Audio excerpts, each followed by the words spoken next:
mustaslima, celui qui persévère dans l'istighfar, eh bien Allah subhanahu wa ta'ala, il va faire qu'il aura une issue favorable à chaque situation difficile. Ja'alahu Allahu li kulli dhiqin makhraja wa min kulli hammin faraja. Et à chaque problème, inquiétude, eh bien ici, une issue favorable, une délivrance. Wa razaqahu Allah min haythu la yahtasib.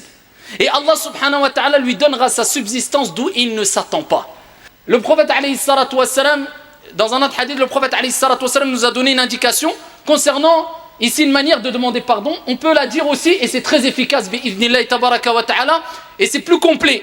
Le prophète alayhi salatu wassalam a dit, celui qui dit Astaghfirullah al-azim, alladhi la ilaha illahu, al-hayyul qayyum, wa atubu ilayh, ghufira lahu.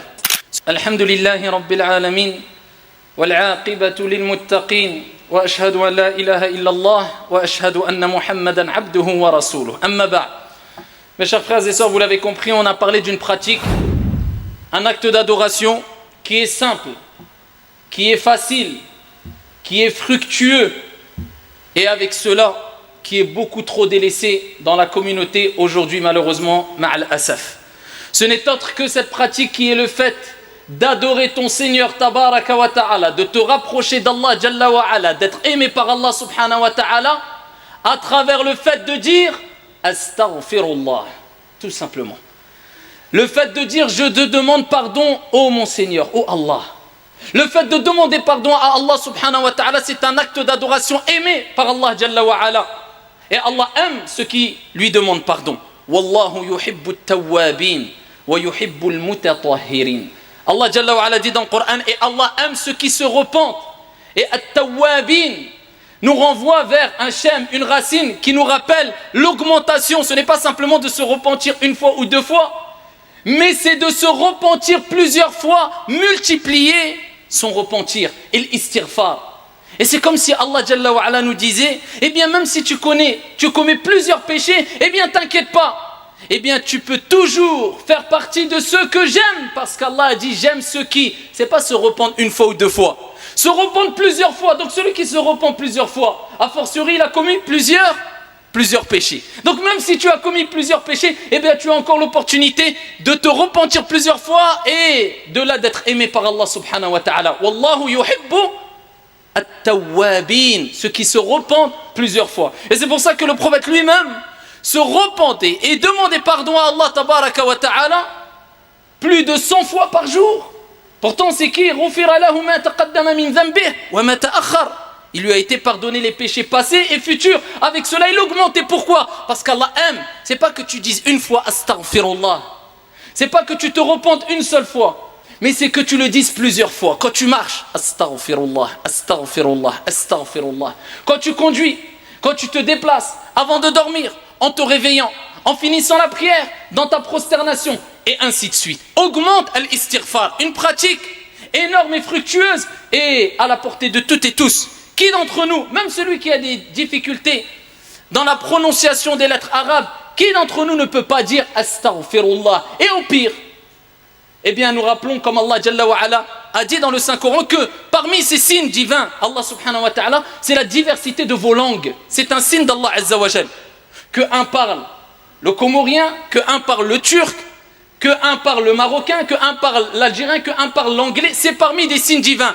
Cela est un bienfait d'Allah Jalla wa ala.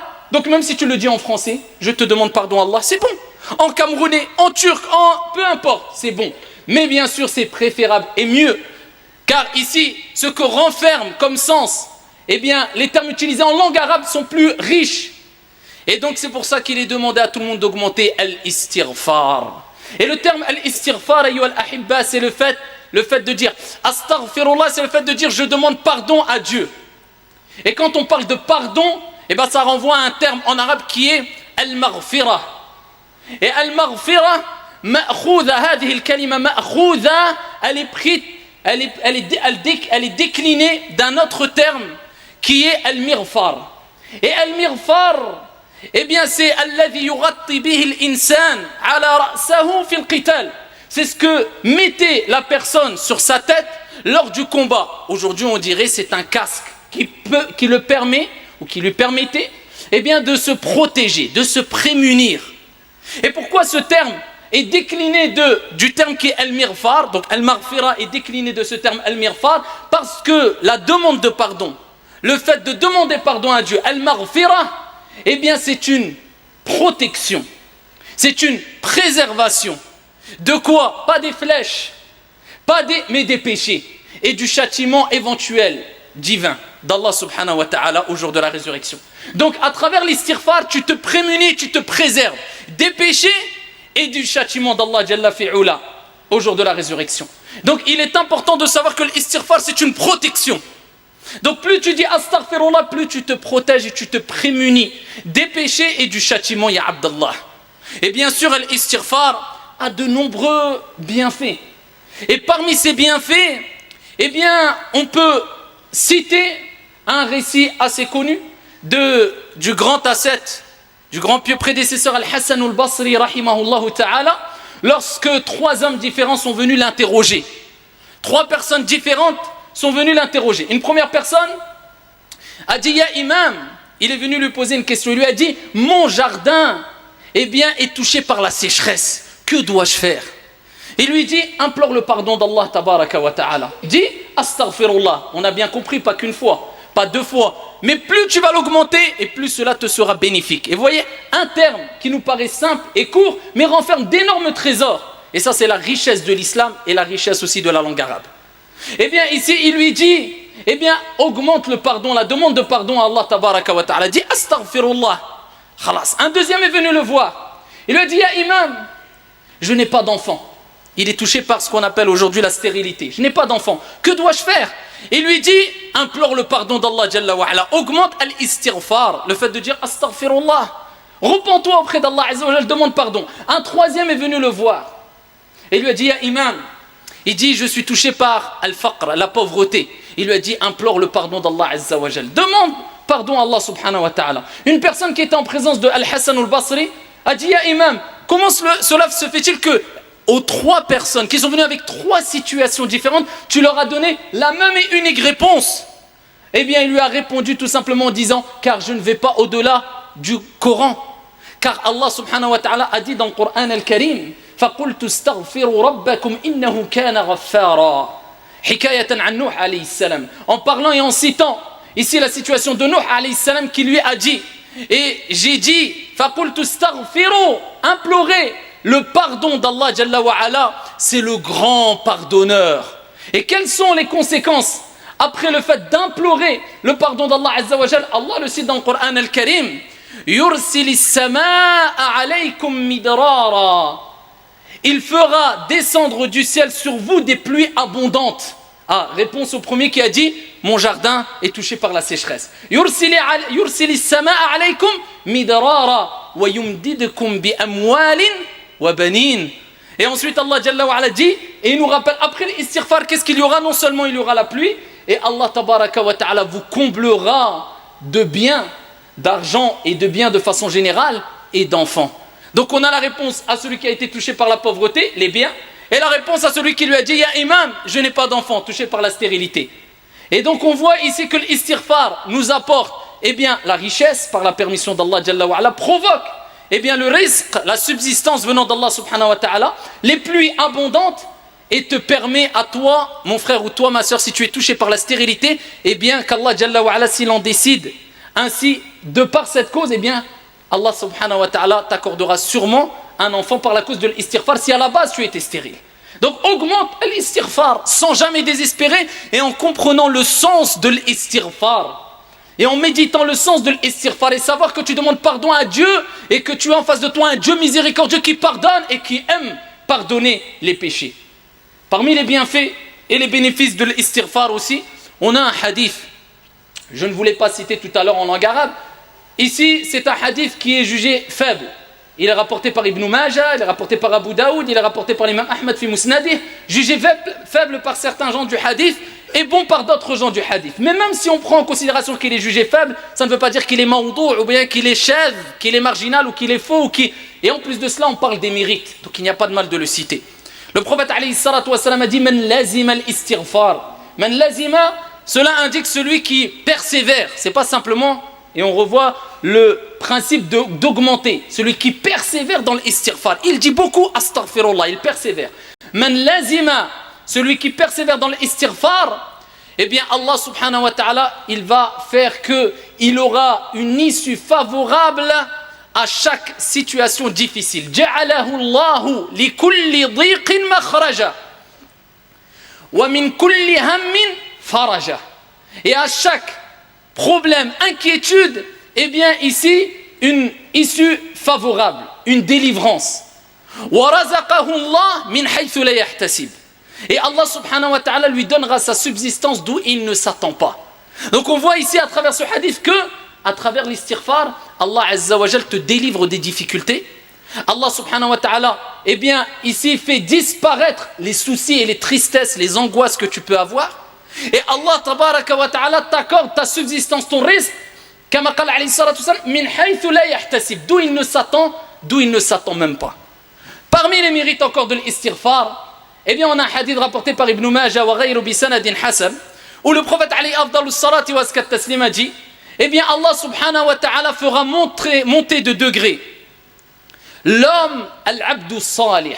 Mais d'abord, c'était un homme vertueux à la base. Le paradis, c'est la marchandise d'Allah, et la marchandise d'Allah, elle est très chère. Donc, Allah azza wa jalla, non seulement il a fait que cette personne soit au paradis, mais il le fait augmenter de degrés. C'est un homme vertueux. Et cet homme vertueux, eh bien, interroge Allah Jalla wa ala, Ya Rab, mais d'où me vient tout ça? Qu'est-ce que j'ai fait pour atteindre ce degré-là? Allah le fait augmenter des degrés. Donc il dit pourquoi? Il s'interroge. Allah subhanahu wa ta'ala, il dit Bistighfari waladika laka. Par la cause de l'istighfar de ton fils pour toi.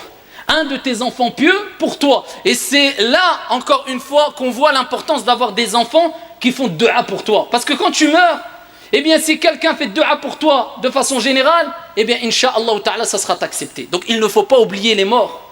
Parce qu'on a tendance à oublier les morts. Parce que si on avait la même souffrance et tristesse au bout de 2 ans, 3 ans, 10 ans, quand une personne décédait que le premier jour, eh bien, peut-être qu'on deviendrait fou. Mais de par la miséricorde d'Allah, au bout de quelques jours, quelques semaines, quelques mois, eh bien, cette peine, cette tristesse, eh bien, ici, s'apaise et diminue. Mais, attention, il ne faut pas oublier les morts.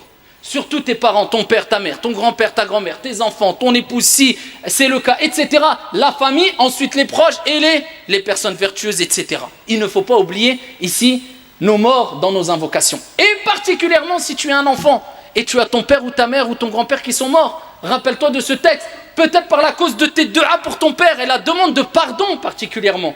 La demande de pardon. Le prophète alayhi salam, il a dit que Allah dira bistighfar waladika laka. Donc demande toujours, ya Allah, pardonne à mon père qui est décédé ou mon grand-père ou etc. ou à ton fils et peu importe. Donc demande beaucoup d'invocations, particulièrement si tu as des parents qui sont décédés. Maintenant le moment, et on pourra encore citer mais de façon brève, le moment al-waqt, al-munasib, qui convient et qui est adéquat pour pouvoir faire l'istighfar dans n'importe quel moment. Le prophète alayhi salatu wassalam évoquait Allah Jalla wa ala dans toute situation. Donc n'importe quel moment, de matin comme de nuit, etc. Mais il y a des moments préférables ou alors qui sont encore meilleurs que d'autres plutôt, disons. Et parmi ces moments, il y a après la prière obligatoire. Le prophète alayhi salatu wassalam, quand il terminait cet acte d'adoration, cette ibada qui fait partie des plus grands actes d'adoration sur lequel on va rendre des comptes en premier au jour de la résurrection, cet acte d'adoration vers lequel allait se réfugier le prophète alayhi salatu wassalam quand il avait des soucis et des tristesses et des angoisses et de la peur. Wasta'inu bis-sabri was-salah. Allah azza wa jalla dit cherchez secours dans quoi? Dans la patience et as-salah. Cet acte d'adoration dont le prophète disait à Bilal, Ya Bilal, arihna biha. Le jour aujourd'hui où des gens disent, oh un tel ya fulan, arihna minha. Wala hawla wala quwwata illa billah. Indirectement ou directement. Parce que celui qui veut se débarrasser de la prière, c'est comme s'il disait, débarrasse-nous, apaise-nous en nous débarrassant de celle-ci. Mais celui qui a hâte de faire sa prière, et qui est mutma'in, apaisé pendant la prière, et qui est content et satisfait après la prière, c'est celui-là qui est considéré comme avoir fait vraiment et réellement la prière. Et bien quand il terminait la prière, le prophète il disait Astaghfirullah, Astaghfirullah, Astaghfirullah, thalathan, 3 reprises. À 3 reprises, il demandait pardon à Allah. Pourtant, il a fait un grand acte d'adoration. La preuve que même quand tu adores Allah tabaraka wa ta'ala, tu as encore besoin de demander pardon à Allah jalla wa ala, tellement que l'être humain a des manquements et est faible, même quand il adore Allah tabaraka wa ta'ala, car les actes d'adoration ne correspondent pas réellement à la grandeur et à la majesté qu'Allah subhanahu wa ta'ala et l'adoration qu'Allah jalla wa ala mérite. C'est pour ça que le moins qu'on puisse faire, c'est d'adorer Allah jalla wa ala à travers les actes d'adoration qu'il nous a demandé. Et quand on termine, ne sois pas trop touché par al-ujb, le fait d'être trop fier de toi. Mais au contraire, rabaisse-toi et dis astaghfirullah, astaghfirullah, astaghfirullah. Et ça nous rappelle qu'à chaque fois que tu termines un acte d'adoration, comme Allah l'a mentionné dans le Hajj pour quand il quitte les gens, le mont Arafat, etc. À chaque fois que tu termines une chose, demande pardon à Allah subhanahu wa ta'ala. Cela te poussera à te rappeler qu'il ne faut jamais être trop sûr de soi. Et ça te poussera à avoir ce qu'on appelle le la modestie bi'idhnillahi tabaraka wa ta'ala. D'autres moments aussi, eh bien c'est quand tu es dans une assise, tu parles avec tes frères, avec tes sœurs, tu parles, tu discutes, tu termines l'assise. Eh bien surtout nos assises aujourd'hui, on sait très bien qu'ils sont remplis de beaucoup de choses futiles, quelquefois malheureusement. Et ala kulli hal, même si ce n'est pas des choses illicites, quelquefois ça peut être ici des choses qui sont futiles. Donc nous disons qu'il est important d'obéir au prophète alayhi salatu wassalam. Quand il dit, eh bien celui qui quitte une assise, il termine une assise, il a discuté, une réunion, etc. Il dit, Subhanakallahumma wa bihamdik, gloire et pureté à Allah. Ashhadu an la ilaha illa ant, j'atteste qu'il n'y a de divinité digne d'être adorée si ce n'est toi. Ashhadu an la ilaha illa ant, astaghfiruka wa atubu ilayk. Je demande pardon, je te demande pardon et je me repens à toi. Celui qui dit ça, quand il a terminé une assise ou une réunion, ghufira lah. Le prophète alayhi salatu wasallam dit que ses péchés lui sont pardonnés. Subhanakallahumma wa bihamdik, ashhadu an la ilaha illa ant, astaghfiruka wa atubu ilayk. Et parmi les choses à retenir aussi, c'est de quelle manière demander le pardon à Allah tabaraka wa ta'ala. Il y a plusieurs manières. La manière simple et efficace et complète aussi de dire astaghfirullah. Tout le monde peut le faire. Astaghfirullah. Tu peux rajouter astaghfirullah wa atubu ilayk ou bien wa atubu ilayk. Je te demande pardon et je me repens à toi. Il y a dans un autre hadith, le prophète alayhi salatu wassalam, dans un autre hadith, le prophète alayhi salatu wassalam nous a donné une indication concernant ici une manière de demander pardon. On peut la dire aussi et c'est très efficace bi'idhnillahi tabaraka wa ta'ala et c'est plus complet. Le prophète alayhi salatu wassalam a dit, celui qui dit astaghfirullah al-azim alladhi la ilaha illahu al-hayyul qayyum wa atubu ilayh ghufira lahu. Celui qui dit cette invocation astaghfirullah al-azim, je demande pardon à Allah le grand, l'immense, alladhi la ilaha illahu, celui qui n'a aucun associé, la ilaha illahu al-hayyul qayyum, le vivant, celui qui subsiste par lui-même. Wa atubu ilay, et je me repens à lui, eh bien ses péchés sont pardonnés. Et parmi, et disons même, la meilleure formule, la formule maîtresse de la demande de pardon, eh bien on l'a déjà cité dans plusieurs prêches, c'est celle qui est appelée Sayyidul Istighfar. Donc c'est la formule maîtresse de pardon. Et le prophète alayhi salatu wassalam a dit, et cela je vous renvoie à Hisnul Muslim par exemple, citadelle du musulman ou autre, cela il est demandé de l'apprendre par cœur. Ce n'est pas obligatoire bien sûr, mais c'est fortement recommandé. Et tu perds gros si tu ne l'apprends pas. Et au début ne l'apprends pas par cœur. Lis-la, une fois le matin, une fois le soir. Au bout de 2 jours, 3 jours, allez, même si tu as du mal au niveau de la mémoire, au bout d'une semaine, 2 semaines, 3 semaines, tu vas la retenir par cœur.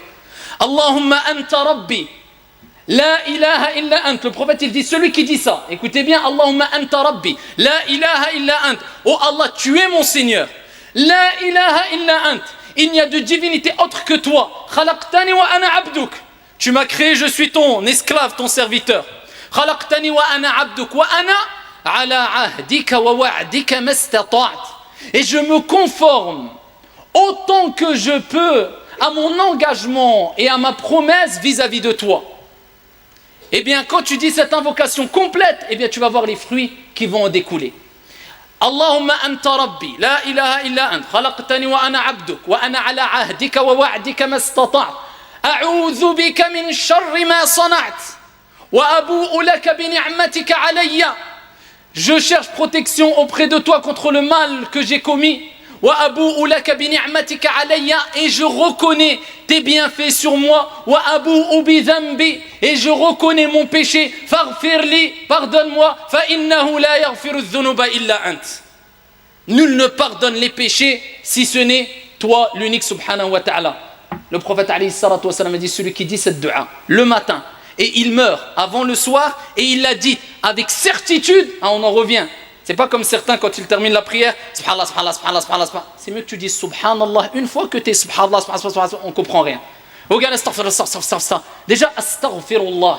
Je ne veux pas rentrer dans les détails dans le Loura et autres, mais le fait de dire astaghfirullah, ça veut presque rien dire dans certains cas. C'est astaghfirullah. Je demande pardon à Allah. C'est pas astaghfirullah. Donc imagine-toi le subhanallah, subhanallah, c'est quoi? Subhanallah, alhamdulillah, ila akhir.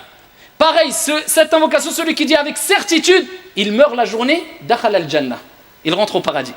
Et celui qui l'a dit le soir, et il meurt avant le matin, et il l'a dit avec certitude, eh bien le prophète alayhi salatu wa salam, il dit, il rentre au paradis.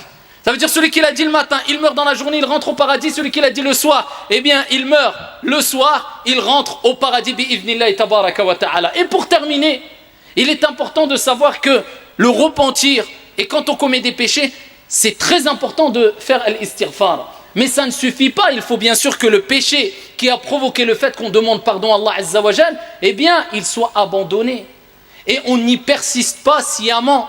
Et c'est pour ça qu'Allah tabaraka wa ta'ala, quand il parle dans le Coran al-Karim des gens bienfaisants, al-muhsinoun, eh bien il cite plusieurs caractéristiques, et parmi ces caractéristiques c'est wa idha fa'alu fahishatan aw zalamu anfusahum dhakarullah fastaghfaru li dhunubihim. Et lorsqu'ils commettent une turpitude ou bien ils agissent injustement envers leur propre personne, ils se souviennent d'Allah tabaraka wa ta'ala et fastaghfaru li dhunubihim, et ils demandent pardon à Allah Azza wa Jal pour leurs péchés. Et ensuite Allah tabaraka wa ta'ala dit wa man yaghfiru dhunuba illa Allah, et qui pardonne les péchés si ce n'est Allah subhanahu wa ta'ala? Il dit Allah wa lam yusirru ala ma fa'alu wa hum ya'lamun, et ils ne persistent pas sciemment dans le péché qu'ils commettaient. Ça veut dire que ils demandent pardon mais ils ne persistent pas dans le péché qu'ils faisaient. Et si tu te repens et tu retombes dans un péché, eh bien repens-toi encore, Allah te pardonnera. Et si tu te repens encore, tu retombes dans le péché, repens-toi encore, Allah te pardonnera. Et si tu le fais encore, sache qu'Allah tabaraka wa ta'ala, comme tu l'as dit dans un hadith qudusi divin, eh bien tant que mon serviteur me demandera pardon, je lui pardonnerai ses péchés. والله تعالى أعلى وأعلم وأحكم. إن الله وملائكته يصلون على النبي يا أيها الذين آمنوا صلوا عليه وسلموا تسليما. اللهم صل وسلم وزد وبارك على عبدك ورسولك محمد وعلى آله وصحبه أجمعين. وارض اللهم عن الخلفاء الراشدين المهديين أبي بكر وعمر وعثمان وعلي ومن تبعهم بإحسان إلى يوم الدين. اللهم اغفر لنا ذنوبنا، اللهم اغفر لنا ذنوبنا، اللهم اغفر لنا ذنوبنا، فإنه لا يغفر الذنوب إلا أنت. اللهم اغفر لنا وارحمنا وكن لنا ولا تكن علينا، وارحمنا ولا تعذبنا. اللهم اجعل اجتماعنا هذا اجتماعا مرحوما وتفرقنا بعده تفرقا معصوما، ولا تجعل فينا ولا منا شقيا ولا محروما. اللهم لا تدع لنا في مقامنا هذا ذنبا إلا غفرته، ولا دينا إلا قضيته، ولا هما إلا فرجته، ولا مريضا إلا شفيته، ولا ضالا إلا هديته، ولا ميتا إلا رحمته. اللهم اغفر لنا ولوالدينا ولوالديهم يا رب العالمين. اللهم اغفر لجميع موتى المسلمين الذين شهدوا لك بالوحدانية ولنبيك بالرسالة وماتوا على ذلك. اللهم اغفر لهم وارحمهم وعافهم واعف عنهم وأكرم نزلهم ووسع مدخلهم واغسلهم بالماء والثلج والبرد ونقهم من الذنوب والخطايا كما ينقى الثوب الأبيض من الدنس، وجازهم بالإحسان إحسانا وبالسيئات عفوا وغفرانا. ربنا آتنا في الدنيا حسنة وفي الآخرة حسنة وقنا عذاب النار. سبحان ربك رب العزة عما يصفون، وسلام على المرسلين والحمد لله رب العالمين.